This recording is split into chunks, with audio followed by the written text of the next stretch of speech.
Vamos con Rafael Cardona, justo al cristalazo, tema educativo obliga, y este boicot, esta amenaza de boicot y sabotaje, para ir con palabras un poco más fuertes, al tema de la evaluación docente. Rafael, ¿cómo te va? Muy buena tarde. Buena nota esta que llegó de La Paz, donde los padres de familia ganan un amparo solicitado a los tribunales para impedir que sus hijos resientan el efecto de que no haya clases, porque los maestros están en paros. Pues sí, Pepe, muchas gracias. Buenas noches. Primero, buenas noches. Bueno, mira, el amparo, hasta donde yo entiendo, se concede porque la petición de los padres es a la autoridad educativa, tanto estatal como federal, que tiene como obligación forzar y garantizar que los maestros den clases, y no que den clases cuando quieren y como quieran, y se detenga todo el proceso educativo solamente porque hay lo que en términos sindicales se podría llamar un paro loco.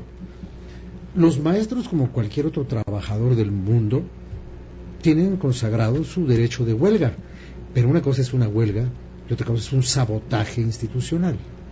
Entonces estas personas, tal y como lo hicieron y después lo suspendieron, quienes reclamaban que el gobierno no suspendiera a su vez la evaluación para el ingreso, la promoción y la permanencia de los maestros, que fue lo que se hizo en este paréntesis electoral, aunque nadie quiera reconocerlo desde el gobierno. Fue un paréntesis electoral que tuvo, digamos, un éxito relativo, pero que por otra parte probó que no se puede estar jugando con las cosas. A partir de ahí es que el secretario de Educación dice que llueva o truene, se van a hacer las cosas, y que es una obligación absoluta del Estado, y que dudar de la aplicación de la reforma es, entre otras cosas, faltarle al respeto al señor presidente.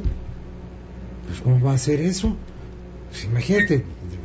Pero en fin, entre otras cosas un poco más graves, implica que millones de niños estén, por lo menos 2 millones de niños en Oaxaca, Chiapas, Michoacán, Guerrero, estén tirados ahí a la vera de la escuela sin aprovechar el único recurso no renovable que se consume a cada minuto, que es el tiempo. Esta manera de perder el tiempo no tiene nada de dichosa. No es Renato Leduc hablando de la dicha inicua de perder el tiempo. No, cuando se pierde el tiempo en un país, lo único que se pierde es la oportunidad del desarrollo. Y entonces, que el Poder Judicial le dé un amparo a padres de familia que dicen, no, a mí no me importa si los maestros no quieren dar clases. A mí lo que me importa es que el gobierno los obligue. Tiene que obligarlos a dar clases. ¿Y cómo los puede obligar? ¿Con la Constitución en la mano? Pues entre otras cosas, retirándoles el salario y cortándoles la plaza, echándolos a la calle. Yo no entiendo por qué le exigimos al gobierno la depuración de las policías. Policía corrupto, policía que debe de ir a la cárcel. Primero ser dado de baja y después ir a la cárcel, porque está cometiendo delitos. Hoy estábamos viendo los delitos que se cometen cuando se irrumpe en los locales donde se guarda la papelería para la evaluación y se le prende fuego a la papelería y se le prende fuego a los documentos. Y uno de estos señores, advertido en una entrevista radiofónica de que eso es un delito, dice, sí, eso es un delito, pero para nosotros es más delito la desaparición de los 43 de Ayotzinapa. No podemos seguir mezclando las duras con las maduras y no podemos seguir confundiendo la gimnasia con la magnesia. Las obligaciones del magisterio están debidamente establecidas en la ley y quien no la cumpla debe pagar con las consecuencias de no hacerlo. Y ahora ya no tendrá que hacerlo por capricho, entre comillas, de una autoridad educativa, sino por mandato judicial. Cuando se ganen estos amparos, habrá no solamente que recuperar el proceso de evaluación, que ya había habido también una orden judicial en ese sentido cuando la Secretaría de Educación anunció la reanudación de las evaluaciones, pero ahora debemos pasar de la conveniencia política a la conveniencia de aplicar la ley. Nadie está pidiendo una cacería de brujas, nadie pide que se atropellen los derechos de los maestros, pertenezcan a la organización sindical que pertenezcan, pero tampoco se puede vivir en un país en donde la ley se aplica, se suprime, se aplaza, se cancela, se suspende, de acuerdo con como soplan los vientos de la política y las urgencias de la conveniencia. Ya pasamos las elecciones y tal y como se había advertido, en esta misma mesa lo habíamos dicho, los maestros consideraron aquella breve suspensión de las evaluaciones como una victoria a la cual no iban a renunciar, y ya se advertía la posibilidad de que endurecieran su postura. Se les dijo, si quieren negociar, primero a clases. Todavía no regresan. No sé si regresen el martes o el lunes, pero hoy no han regresado. Entonces ahí hay un indicio de por dónde puede venir la obligatoriedad de lo obligatorio, porque es el colmo que el juicio de amparo, que era un juicio de garantías para prevenir los abusos del poder contra el ciudadano, que fue una especie de un juicio precursor de las comisiones de derechos humanos y de la figura de los ombudsman. Crescencio Rejón, que es el padre del amparo, dicen, tenía muy en claro que para evitar los errores de los fallos judiciales y la no constitucionalidad en la aplicación de la ley o la ejecución de alguna ley, el ciudadano podía pedir el amparo de la justicia contra la injusticia. Hoy los ciudadanos piden el amparo de la justicia contra quienes no quieren que se cumpla con la ley, que ya no son estrictamente las autoridades, sino los maestros. Y aquí viene una discusión, que a ver quién se quiere meter en ella, si los maestros son o no son servidores públicos. ¿Son simplemente trabajadores de la educación o por la naturaleza de su función son servidores públicos, dado que trabajan en una organización del Estado? Porque toda la educación pública depende de la Secretaría de Educación Pública y de las ramificaciones que tiene cada Estado en el mismo esquema de la obligatoriedad del artículo 3 de la Constitución. Entonces, bueno, si son servidores públicos, están violando los derechos humanos de los niños, el derecho a la educación. Y entonces ahí tendríamos que entrar en una discusión de tipo jurídico humanista, que sería muy interesante, pero por lo pronto un juez dice, aquí está un amparo para que los señores de Baja California Sur pongan el ejemplo de por dónde se puede buscar que los maestros dejen de malgastar el que ya dijimos que es el único recurso no renovable y no retornable, porque hasta el día de hoy el tiempo que se pierde nunca, jamás regresa. Rafael Cardona, aprovechamos que estamos hablando de educación, de cultura. Ya nos dijo Jaufet, sí.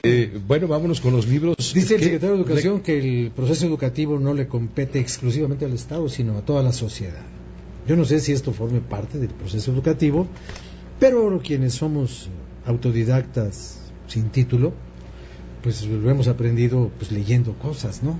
Y aquí hay 4 libros que rápidamente le ofrezco a usted por si le interesan estos temas.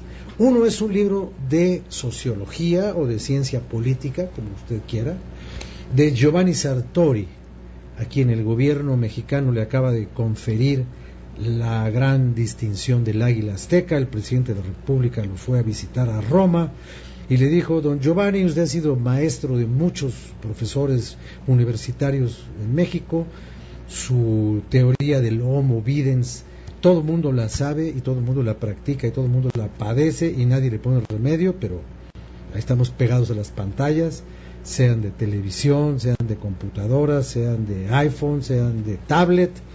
Vivimos en esa nueva clasificación de la zoología y la antropología humana, el Homo Videns, no el Sapiens porque ya no sabe, Videns porque todo lo ve, nada más, todo le entra por los ojos. Aquí dice: La democracia en 30 lecciones. Es un libro de una editorial que se llama De Bolsillo y lo edita, si usted quiere saber algo más, Penguin Random House, que es pues una de las editoriales que tiene el mercado pues más grande de las editoriales mexicanas. Giovanni Sartori, La democracia en 30 lecciones. Después Evangelina Hernández, quien es una periodista pues a la que todos conocemos desde hace mucho tiempo, se metió con un tema muy interesante de un fenómeno que ocurre en Tenancingo, Tlaxcala, en donde todos los jóvenes, en cuanto tienen una cierta edad, se compran un cochezote. No importa que sea viejo, que sea lo más grandote posible, andan dando vueltas por el pueblo, engatusando a las pobres jovencitas, hasta lograr que Tenancingo, Tlaxcala, sea conocido como la tierra de padrotes, porque ahí hay bandas perfectamente organizadas, y de eso trata este libro, que engatusan a las muchachas, las enamoran, les dicen que la luna es de queso, algunas se lo creen, otras se lo quieren creer, y les dicen que van a venir a esta ciudad o que las van a llevar a trabajar en el espectáculo, que van a ser modelos, que, en fin, les inventan historias y después las hacen víctima de este horrendo delito llamado trata, la trata de personas, que antes se llamaba trata de blancas. Ahora ya no se le puede decir de ningún modo a lo que antes se le decía simplemente así. Y entonces Evangelina Hernández hace esta investigación y presenta este libro que pues es un tema de nuestro tiempo. Es de Tusquets, Andanzas Crónicas, Tusquets Editores. Sí. Tusquets, que es una editorial pues con bastante prestigio, no publica cualquier cosa, cuida sus títulos y cuida su catálogo de autores. Bueno, después tenemos Planeta. Fíjense que no hemos dicho una sola mexicana, pero bueno, tenemos Planeta, editorial Planeta. Y aquí María Dueñas, que es una fina novelista, habla sobre la templanza, así le hace llamar a su novela. Es una novela que pasa por México, por Cuba, hay cosas en Europa, en fin, es lo que, sin que esto suene como una crítica ni sea algo peyorativo, es lo que en los tiempos de la literatura europea del principios del siglo XX se llamaba el folletón. Una cosa llena de aventuras y personajes y todo. Ella escribió también El tiempo entre costuras, escribió Misión Olvido, y pues es una novela entretenida, divertida. Bueno, no sé por qué digo entretenida y divertida si no la he leído, pero conociendo a la autora me lo imagino con una cierta base para decirlo. Y finalmente, Zygmunt Bauman. Esto no es un diario de Paidós. Paidós es una editorial que usted sabe tiene una gran especialidad en títulos que tienen que ver con la psicología y con los asuntos que tienen que ver con la conducta de los hombres y de las mujeres. Y esto se llama, esto no es un diario, porque antes las señoritas, sobre todo las mujeres, solían escribir en un cuaderno todo lo que hacían y todo lo que no hacían, todo lo que querían hacer y todo lo que soñaban con hacer. Y luego dejaban por ahí el librito así tirado por ahí, y resultaba que se lo encontraba el papá o la mamá o algún novio, y se metían en muchos problemas. Es como ahora cuando a las muchachas alguien se mete a su Facebook. Bueno, pues el diario era el Facebook de la época predigital. Y entonces este libro de Zygmunt Bauman se llama así. Esto no es un diario, a pesar de que está escrito por fechas y qué es lo que está pasando en el ámbito en el que vive el protagonista. Habla del mundo, de la guerra, en fin, de todos los fenómenos que pasan por los ojos de una persona, pero hace la aclaración: Zygmunt Bauman, esto no es un diario. Gracias, Rafael Cardona. Gracias, que tenga buen fin de semana. Igualmente. Gracias. Tú, un buen fin de semana. Gracias. Vamos a una pausa.